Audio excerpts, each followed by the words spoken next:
What would you say you do here? Well, look, I already told you.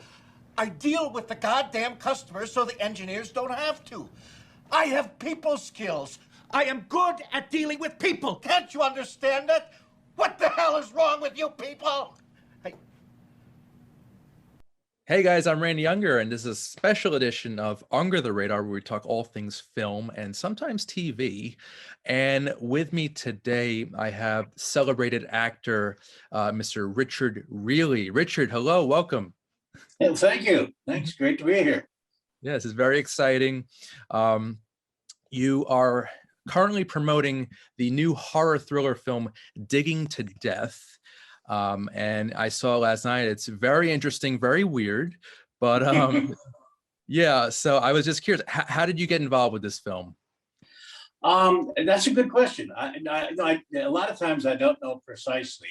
A script will come to me and I'll read it, and if something attracts me to it, I'll say, okay, let's talk about doing this. And this was one of them. It was just I love the fact that you never can tell what the lead character's response is going to be to any person that comes to his door, essentially. And that the fact that in the end, everything is sort of left up in the air. I think that's a wonderful, wonderful thing as well. Okay. Did you do any special preparation for your role? I tried to stay warm. As speaking of rain, it was a rainy day all the day. We shot the three little scenes I did. So that's real mud and that we're working in, and it was by the end of the day we were pretty well covered in it. Okay. So and speaking to that, what were maybe some of the challenges you faced on set? Well, obviously they couldn't have a large hole, and so everything was sort of faked in this one yard, and but they did an incredible job of it, and then you got to hide all of the real equipment, but also as he got more victims, there were more cars and trucks that needed to be hidden as well. So that was kind of fun. That was fun too. Okay. And speaking of fun, it seems like it was a fun atmosphere to work in. It was a great group of people, and everybody.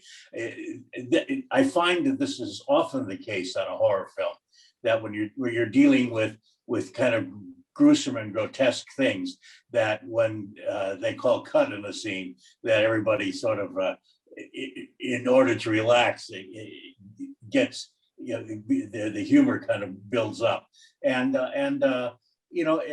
any set, the kind of camaraderie that happens when you're making a film together, it really balances what you're doing with what the atmosphere is like. Yeah, I can imagine with a horror film, and this is sort of a horror comedy too. So there's kind Definitely. of a very unique blend of genres here, and I can imagine that being a lot of fun to work in. It was terrific. Do you? I know you've done pretty much everything, every genre, so to speak. Do you look forward to working in horror particularly? It was interesting. I had never done horror or even had gotten auditioned for a horror film until this young kid that I had done a short for called what was it called? Road Rage Rehab, I think it was called. And he called me up and he said, look, we're doing this horror film. Have you ever considered doing this? I've been waiting for somebody to give me an opportunity. He said, well come and meet the director, and we'll talk about it. And it turned out to be Hatchet. And it was such a wonderful experience working on it. So I mean, I probably would have said yes to many of the horror films I ended up doing anyway. but after that experience, I was more eager than ever to get involved with it. There's something real visceral and primitive about working on a horror film. I could see you being like a psychotic Santa Claus. I did that close to that. I don't remember what it's called anymore because they kept changing the name. But I played a preacher who kills his family and then runs off and hides in the swamp. When we were shooting it, it was called Dismal because we shot it in the Dismal Swamp in Virginia. But and then two businessmen are taking a weekend off and going fishing there, and they accidentally come into his area. And first he tries to scare them off, and that doesn't work. Then he tries to poison them. One of them dies, but the other survives.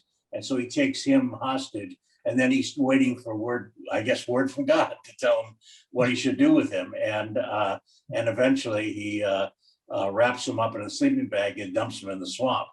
And then leaves. And so it was not exactly Santa Claus, but he's supposed to be a good guy. Close enough.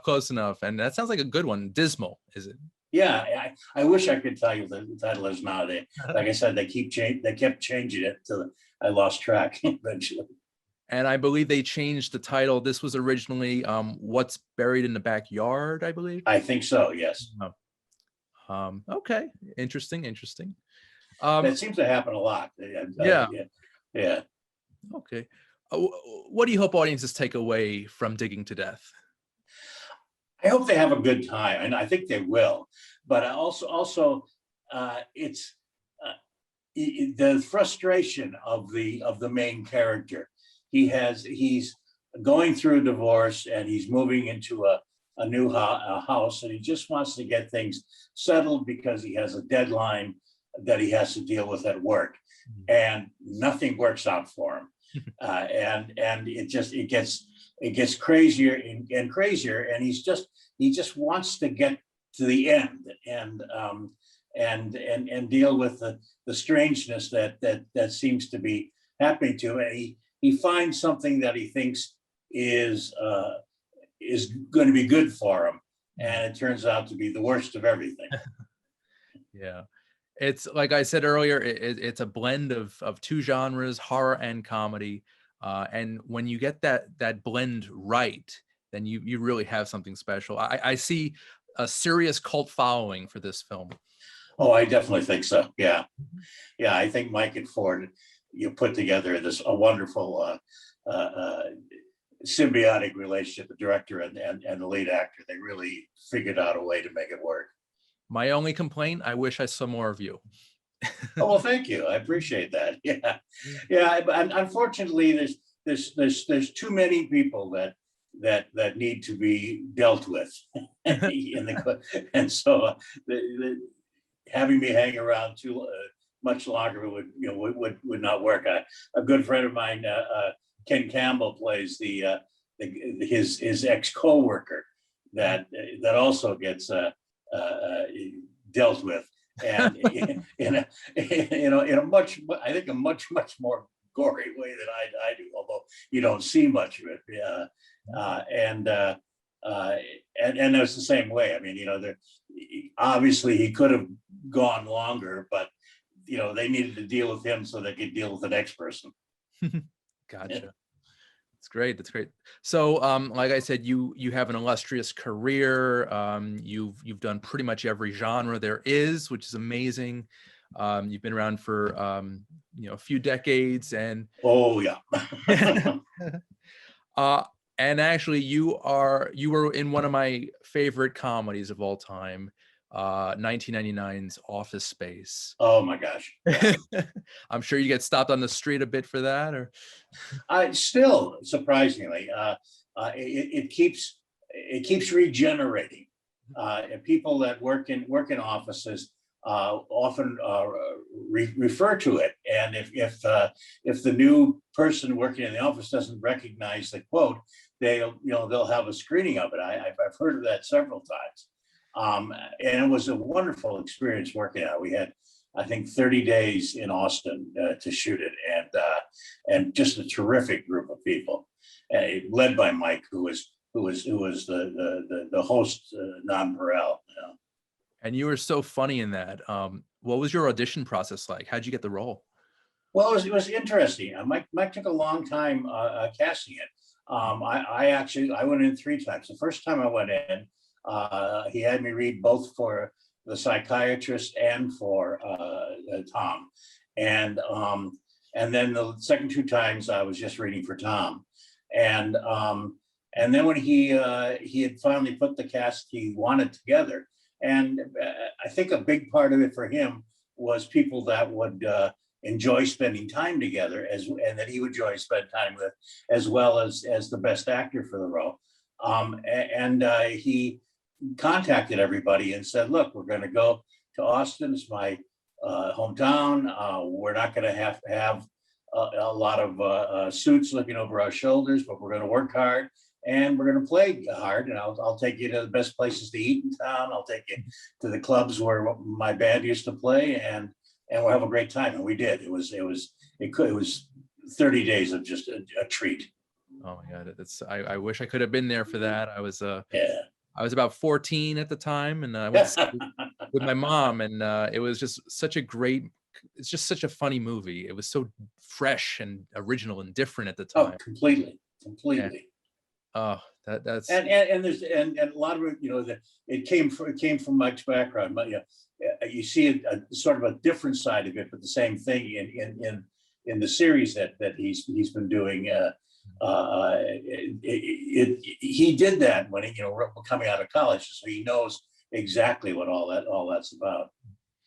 And working with someone like that, a true visionary, an artist. Yes. Is that something that you look forward to whenever you approach a film or TV show? Oh, absolutely. Yeah. The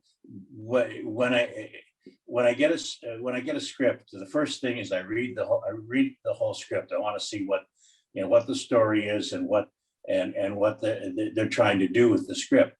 And that's the first thing. The second thing is who I'm going to be working with, if I can find that out. And it's only the third step is what the role is. Mm-hmm. But mostly it's about the people that you're working with, and that's it.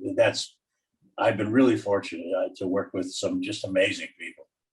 Yeah, so I looked at your filmography today just as a refresher, and it's really like I'm speechless at your body of work. Well.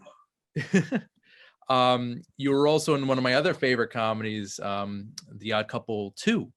Oh gosh, yes. That's scary. Yeah, working with those two guys was was incredible, and watching how they play off each other, and their sense of not only of timing but of presentation, and the ease with which they did everything, and Howie Deutsch kind of pulling it all together. It was really a wonderful experience. But then there were other wonderful people involved with it that I barely had a chance to see because I did all my stuff with them. But I couldn't have been happier about that experience. That was just great. I imagine you have like a scrapbook of all these great memories and moments in your career. Well, only here, unfortunately. No, you should turn that into a documentary or something. That'd be a lot of fun. Well, yeah. Are there any other highlights that come to mind from your body of work? Yeah, there were a lot of experiences that really kind of gave me an insight into filmmaking. I started out doing theater. I hadn't, for the first 25 years, I wasn't doing any film or TV. I was just being on stage, and then I had the opportunity to do a couple small roles.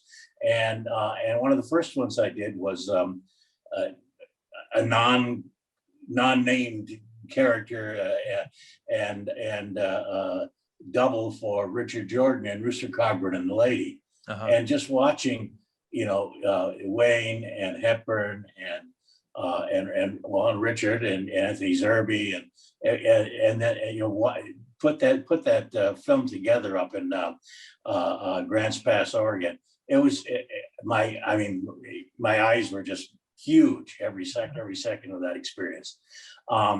And then similarly, probably, I guess it was 20 years later, so at least 20 years later, when I got to do Casino and watched Martin Scorsese and Joe Pesci and Robert De Niro and all those people work, and realized, that for all of their renown, they're still trying to do the same thing, make the best possible film. And what I like to say, they still put their trousers on one leg at a time. It's really wonderful to see that in the end, the essence, that doesn't really change. Yeah, everybody's excited to work with each other, and there's just Exactly different levels of excitement. But yeah, that's magic right there. absolutely. Is there a role that you haven't played that you might want to in the future?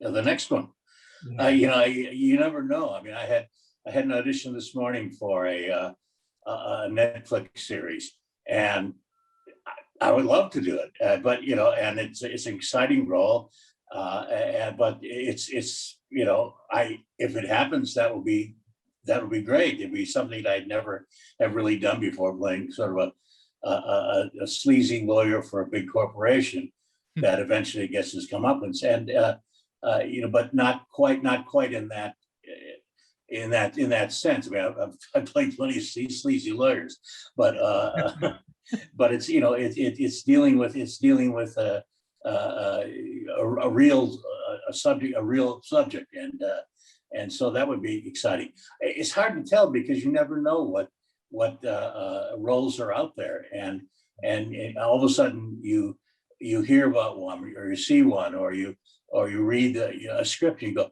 oh my God, this is exactly what I want to do. And if you're lucky, that you get a chance to try it. And so the first step in the process is reading the script. And Right. now with every page, do you envision yourself in that story? Not exactly. Usually the first time I read the script is just to is to get the story, to find out, what they're trying to tell and how they're trying to tell it. And I'm not really paying all that much attention to the character that I might be reading for. And that's usually after I know the full arc of the story, that I might concentrate a little more on it. And yeah, as you get closer to an audition, you begin to imagine yourself playing that role and how you would do it. Okay, that's a very interesting process. I like that. Now, obviously, you've done film, you've done TV, you've done stage. Are they all the same to you, or do you approach them differently? I don't think you really approach them differently, but they are different in the sense of what I don't know if you want to say who's in control, but what the process is. On stage, it's essentially the actor, because you have a period of rehearsal in which you learn the character, so that hopefully by the time the show opens, you know that character better than anyone else, and you have a director that's trying to focus the play in such a way that the audience will know where to look and who to respond to, and how to and find out who the good guys are, who the bad guys are, essentially. And or if it's a comedy, where the laughs are. So I think of theater as an actor's medium. In film, it's the director and the editor. What you're doing usually in film is providing the best possible raw material, so that the two of them will end up being the storytellers, so that they have the best choices to make in order to tell the story in the best way possible. And in TV, it's sort of in between, and in the end, it's usually the writers that have the most control. I remember the first time I did a sitcom here in LA. I was working with two actors, and we figured out that among the three of us, we had about 150 years of experience, and we were having a good time, and we were really enjoying it. And but the first time that we began, the first time that we did the taping in front of an audience, I realized that in the end we weren't trustworthy. That the final decisions were being made by the writers, who also, for the most part, were executive producers as well, and they don't think on a second pass, for instance, that you might necessarily get it better or get it right. They will rather rewrite it to make it, because they figure they can fix it faster and better than an actor can. Right. So it's usually the writers are in trouble. It's interesting that you mentioned that, because earlier you said that you hinted at that collaboration is very important. But what you just said about TV, especially, the writer's room can get a little hectic. There's a lot of cooks in the kitchen. In that instance, is it easier, or it's harder to find that spark of collaboration? I think you have absolutely, you have the collaboration, because again, most in comedies anyway,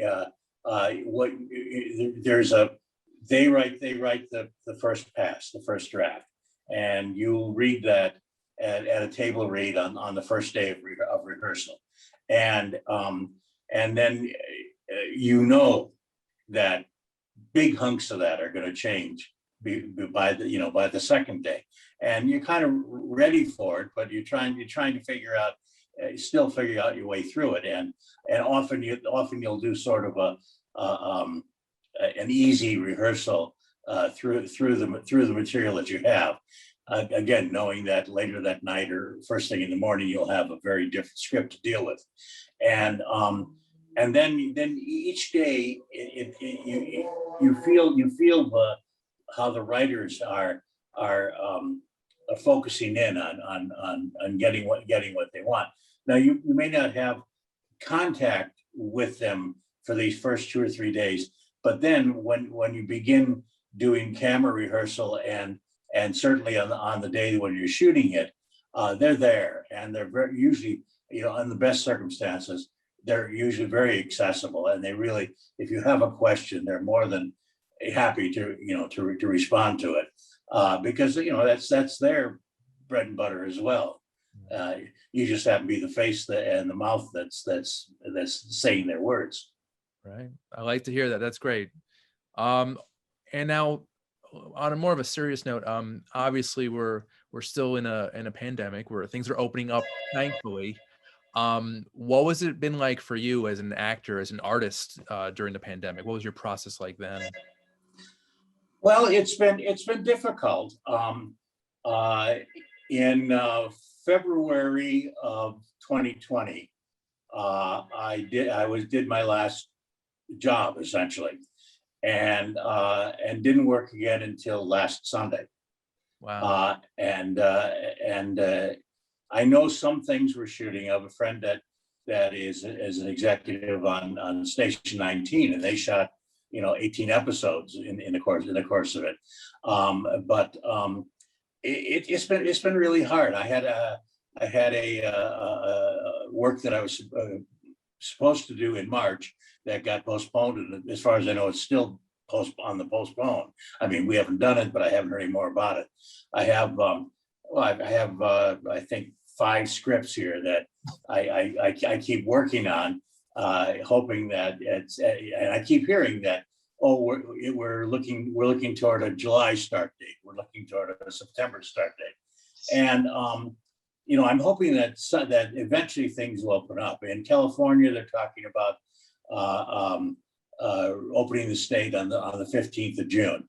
If that happens, that may make it possible to do more things. Even work, had one scene in a small film last Sunday. Like I said, that was the first time I'd worked in almost a year and a half, and even with that, I had to get tested on the day before I could go to the set, tested when I came on the set, spent all my time isolated until we actually got to rehearse the scene, and even then was rehearsing the scene with a mask on, and then took it off only to shoot. So that it's created a lot of extra elements that make it more difficult.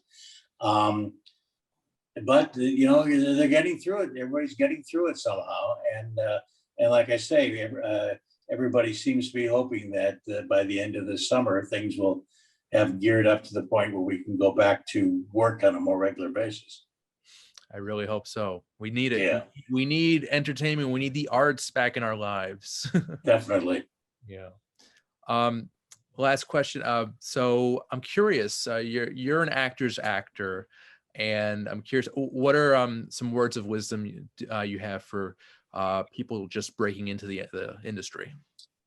Well, I think the biggest thing is that is never give up. I mean, you just have to keep doing it, and sometimes it's going to be difficult, and sometimes it's going to seem like there's no hope, and then you just have to keep pushing. I think the other thing is it's an old improv trope, but always the answer is always yes. Right. And yeah, yes, or yes, and I thought that's helped me. I can think of only 2 or 3 projects that I ever said no to, and again, it was after reading the whole script. I just couldn't see what the point of it was. But you can always find something worthwhile and something that you can learn, or something that to develop in the course of doing anything. And also it's a great, when you're working, the actually working of it is so exciting that it makes it all worthwhile, everything that you have to do to keep going, I think. Oh, I agree. That's awesome. Good. Are there any projects you're working on now that you can talk about? Well, like I said, things have been pretty much shut down. There's a couple of things that are kind of working their way through into the streaming platforms, I guess, right now. One that what is called Faith-Based, and it's a very funny project, and it was done with some people that I did a horror a comedy with a few years ago called Fear Inc. And this one is not, there's no horror involved in it, so you're safe. It's just it's an hilarious comedy. Then there's another one that just premiered in Atlanta, and I think it's still going to start finding its way on streaming. It's called Moon Manor, and it's sort of serious, but there's a lot of humor in it. It's about a guy that has Alzheimer's and wants to have what he calls a funeral instead of a funeral. He wants all these people that that have been in his life up to this point to come and celebrate that life. And at the end of which he's going to have assisted suicide because he doesn't want to go into the darkness. He doesn't want to get to the point where he doesn't recognize anyone. And I play his brother who's trying to talk him out of that idea. Wow. And then there's another one called The Invisible Mother, which is just beginning to work its way into onto the streaming. And it's again it's Friday. It's another sort of a horror comedy. It's about a haunted house. This is the year of horror for you, Richard. I guess so. Although all of these are from at least a year or 2 years ago, having worked on them. Gotcha. And also from a year ago, I believe about a year ago, I actually saw a short film you did, We Love You Not. Yes. That was very funny, very smart writing there. Kyle is amazing. He's a young kid in Michigan, and I did another short with him called The Acorn, and he manages to put together these projects and shoot them in Michigan, and he ends up getting access to just amazing places. We shot that at a bed and breakfast in somewhere near Kalamazoo. I can't remember the exact town in Michigan. And the woman who runs it believes in little elves that live on the land around where this bed and breakfast is, and for the most part, those are the sort of people that usually come there. And somehow he found her, and she agreed to let us use the main house to do this film. Acorn they shot in an old theater in Kalamazoo. It was an amazing location, and but yeah, he's quite a bright kid. He's got a couple other films. He got one called September Girl that came out recently. That's a baseball film, and then he's got a football film too. I can't remember what it's called. He usually about once a year he gets a short put together. He has a very good eye. Very, I like it a lot. It was such a good, really funny premise. And you were perfectly cast, and just good work on that one. Well, he threatened that he wrote it for me, so I had no choice. No pressure, right? Right. All right. So Digging to Death premieres on DVD and digital June 1st from Uncorked Entertainment. Richard, really, I want to thank you so much for your time tonight. This was amazing. Well, thank you, Randy. Yeah, honor to meet you, and thank you so much for all of your work over the years, and keep going. It's awesome. I'm trying. Great. Well, guys, I'm Randy Unger. This has been Under the Radar, and thanks so much for watching. See you next time.